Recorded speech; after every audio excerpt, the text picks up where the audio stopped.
보고서에 따르면 2020년 기준 한국의 76세 이상 노인의 소득 빈곤율은 무려 52%라고 합니다. OECD 국가 중 노인 빈곤율 1위. 우리나라 인구의 절반이 노년을 궁색하게 살아야 한다니 서글퍼지는 게 사실입니다. 물론 OECD에서 정의하는 빈곤율은 통계의 함정이라는 지적도 있지만 대책 없이 있다가는 갈수록 가난해질 겁니다. 나이가 드니 몸도 아파질 거고요. 생일 케이크에 꽂힌 100개의 초를 보며 웃을 자신 있나요? 대기업 임원이라면 사정이 좀 다를까요? 물론 벌어놓은 자금이나 연금 등이 월등히 좋을 수는 있죠.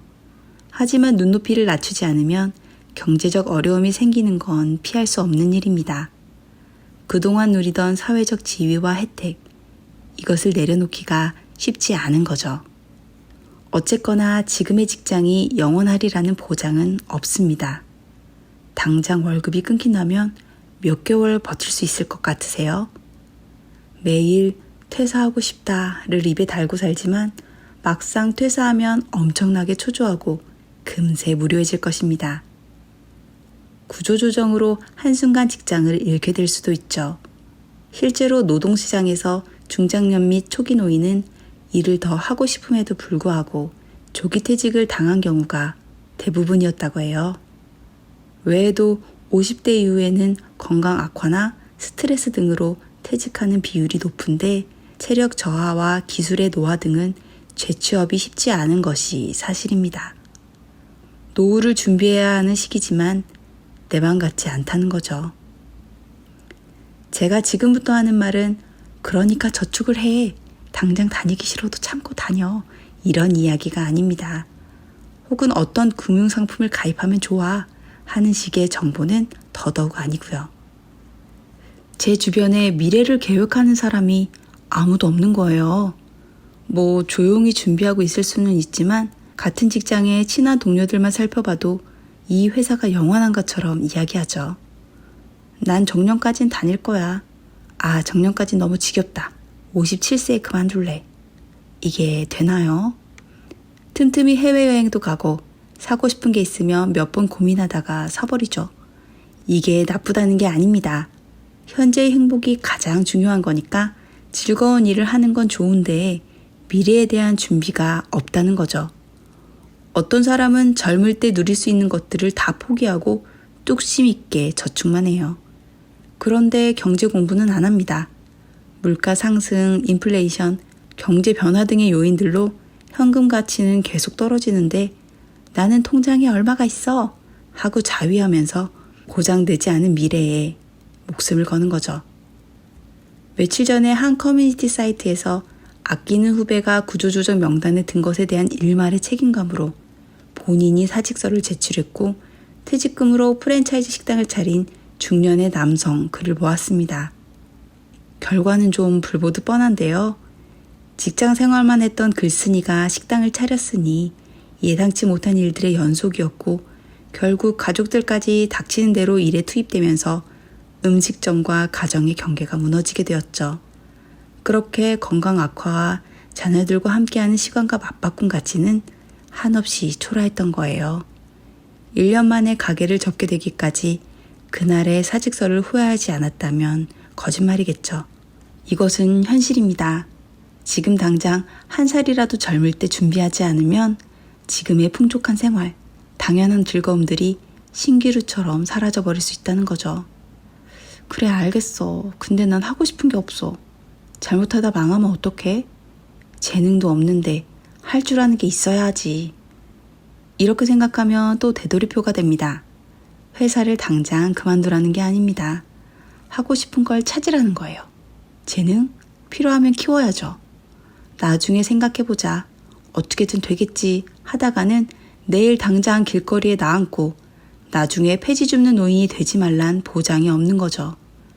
둘 중에 한 명은 빈곤하게 산다는데 내가 아닐 거라고 장담할 수 있나요? 웬만한 사람들은 본인이 큰 돈을 벌어 부유하게 사는 것을 기대하지 않는 것처럼 입에 풀칠하기 힘들어 아픈 몸을 이끌고 일하러 나가는 그런 모습을 상상하지 못합니다. 그냥 지금처럼 그럭저럭 살게 될 줄 아는 거죠.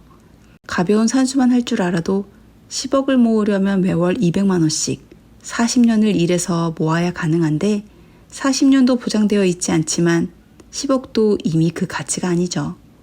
게다가 매월 200만 원씩 저축? 받는 월급에 따라 다르겠지만 2021년 대한민국의 중위소득은 250만 원이었습니다. 2023년 최저생계비는 1인 가구가 103만 8천 원, 4인 가구는 270만 원이었고요. 이제 눈앞이 깜깜하다면 한 발짝 나아간 거라고 생각합니다. 현실 회피의 시간을 지나서 그럼 무엇을 어떻게 해야 하나 실질적으로 고민할 단계에 온 셈이니까요. 사실 여기까지 들어주신 여러분이라면 이미 답을 알고 계실 것 같습니다.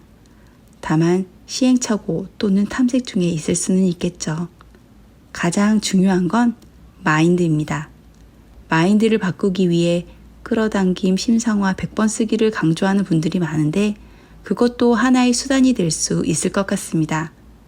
하지만 행동이 따르지 않는 상상은 허상에 불과하죠. 해보지 않고 미래가 잘 그려질 리가 없습니다. 무언가 해보고 싶은데 확실히 모르겠고 리스크가 부담이 된다면 스노우 폭스북스에서 발간된 빠르게 실패하기라는 책을 읽어보시길 권합니다. 스탠퍼드대 평생교육과정에서 인생 프로젝트라는 이름으로 20년간 연구를 진행했는데요. 성공하는 사람들에게 공통적으로 나타나는 행동 패턴이 있었답니다. 당신을 즐겁게 하는 작은 행동을 하라. 이게 중요 포인트인데요. 가능한 빨리 형편없이 시작하고 작게 실패해버림으로써 그 결과로부터 최대한 빨리 배우라고 저자는 말합니다. 큰 성공을 위한 원대한 목표는 오히려 당신을 나아가지 못하게 방해할 수 있습니다. 커다란 성공을 이루는 데 필요한 수많은 미션들은 당신을 좌절하게 만들 테니까요. 머릿속으로만 큰 꿈을 품지 말고 쉽게 해보고 가볍게 실패함으로써 행동에 대한 중압감에서 벗어난다면 우리는 조금 더 쉽게 인생을 설계할 수 있을 것입니다. 최근 제 영상에서 퀴팅의 유사 그만두기를 인용했었는데요. 뭐 아니면 도식으로 하고 있는 것을 그만둬 버리면 현실적인 문제에 직면할 수 있습니다. 지금부터 그만두기를 위한 방향 전환을 시작해 보세요. 시야를 확장하고 주변을 바라보면 예상치 못한 곳에서 아이디어가 떠오를 것입니다. 한때 푹 빠져 좋아했던 것, 대학교 전공 과목, 동아리 활동, 그 무엇이든 좋으니 종이에 한번 적어보시는 것도 좋습니다. 저는 이렇게 저의 길을 조금씩 찾아보고 있습니다. 유튜브를 하는데도 굉장한 용기가 필요했지만 막상 시작하니 아무것도 아니었어요. 시작이 중요한 게 아니라 그 이후 나아가는 게 정말 어려운 일이었죠. 그런 의미에서 저희 영상을 찾아주신 시청자 및 구독자분들 정말 감사합니다.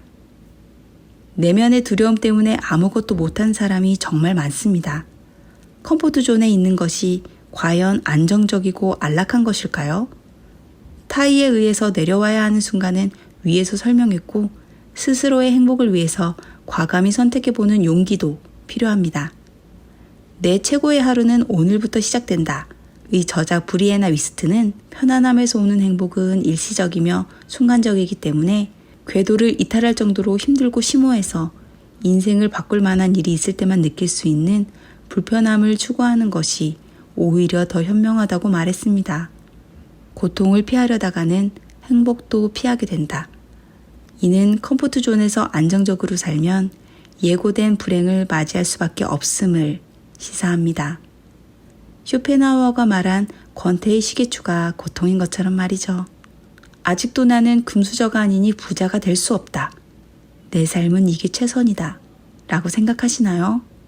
그렇게 있다가는 평범은커녕 가난을 피하지 못할 것입니다. 지금도 바쁜데 뭔가 더 해보라고? 피곤하고 무리야. 아무것도 안 하면 시간은 있고 돈은 없는 비참한 노후를 맞이할 것입니다. 마인드를 바꾸세요. 건강을 우선적으로 챙기고 목표를 정하고 실행해 나가며 삶에서 당신이 할 수 있는 일을 쟁취하시길 바랍니다. 언젠가 두려움 없이 울타리 밖으로 뛰어나갈 당신을 응원하겠습니다. 지금까지 꿈메이트였습니다. 감사합니다.